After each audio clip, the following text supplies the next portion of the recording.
Hey y'all, Riley from Gadget here. Today I'm very excited to announce that you can now connect your Gadget application to Sentry to take advantage of their real-time exception monitoring and notification systems. If you go over to your connections page, you'll notice that Sentry is now an option.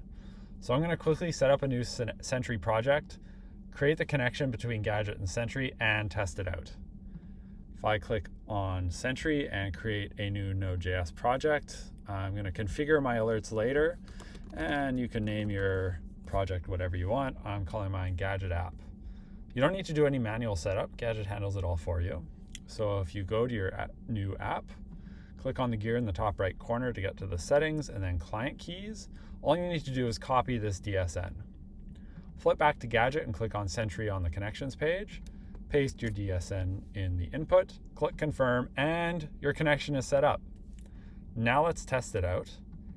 I'm going to create a new global action in Gadget, add a run effect code file, and I'm going to simulate an exception in my code by just throwing a new error.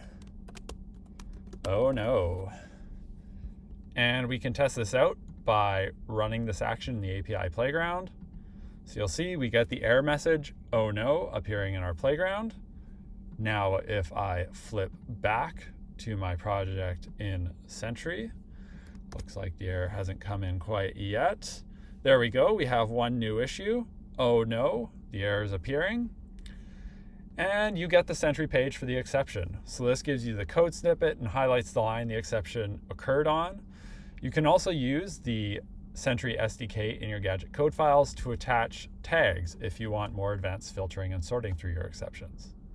If you have any questions, feel free to ask on our developer Discord or check out our Sentry connection docs. Until next time, happy coding.